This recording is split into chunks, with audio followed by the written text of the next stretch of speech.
Because I've noticed that there's a lot of foreigners that kind of leave around year 2 or 3. Yeah. But you're way past that. Yeah. So there must be some that's appealing to you here. I mean, it's one of the like most amazing big cities in Tokyo here. It might be very different if I was out in the countryside, you know, but Tokyo just provides you with so much. It's so dense, and once you get used to this, it's kind of hard to leave, I guess, too, in a way. I don't know. I mean, it's also become very normal for me. Like my routines and stuff are kind of like codified. So You like your life here. yeah, I would say that it's a great place to live. And you have in amazing general. friends. Yeah, That's one of the things that's keeping you afloat. exactly. Your friends are so good, you know? Yeah, Sometimes people just show in your life, usually from Eastern Europe, and they're like, how does this angel land in my life, you know? So you're kind of right about that. yeah. Yeah.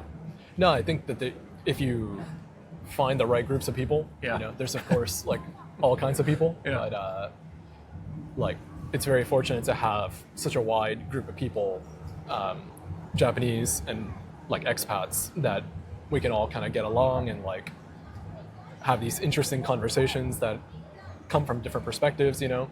I think that's one thing that when I first moved here, I had a lot of difficulty making like deep connections with people. I had a lot of friends, and then like we'd hang out fairly regularly to like, you know, play games or Shoot just the like shit. talk, yeah. But it was never like, you know, I would never like ask them for a favor or whatever. Like, you know, it was just like very surface level for many years. But do you think that's because you need to give it some time, or is it also the particular nature of this place? yeah, it's a little bit of both, right? Yeah. Like, if you invested Because more- foreigners say a lot of the time that it's really hard to make friends here. Yeah, And there's a lot of talk about loneliness, yeah.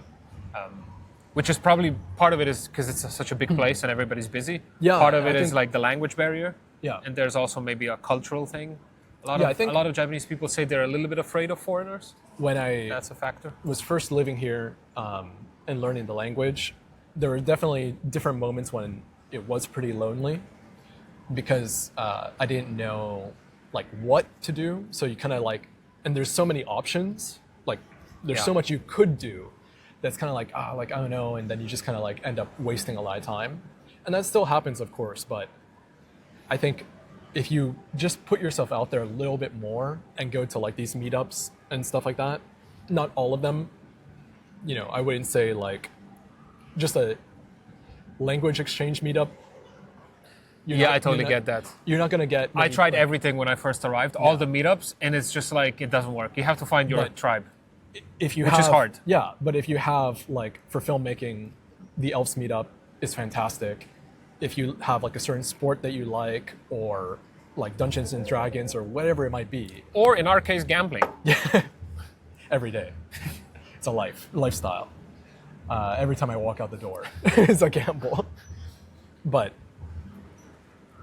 don't just go for the broad one. Go for the like niche thing that you like to do, and then you're going to find much better friends that are like going to actually have some connection beyond just I speak a language and you speak a language and we want to like interface. You know, it's like no, okay.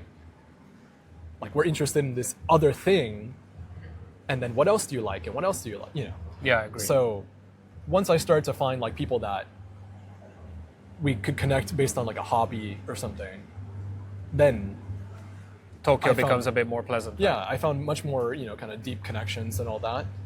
People that I could rely on, people that I could ask favors for, and of course reciprocate that and all that. But it can be a very kind of lonely city in the sense that there's so much that you just kind of get overwhelmed, and it becomes this like paralyzing effect on the other side. So it's kind of like Yeah, don't be stuck at home either. yeah, right? it's like extreme on both ends, kind of. And I've definitely been in both places where it's like I'm doing so much that I get kind of burnt out because there's so many opportunities. Like just go. Yeah, and go. you have this fear of missing out if you're not Yeah, trying yeah. to do everything.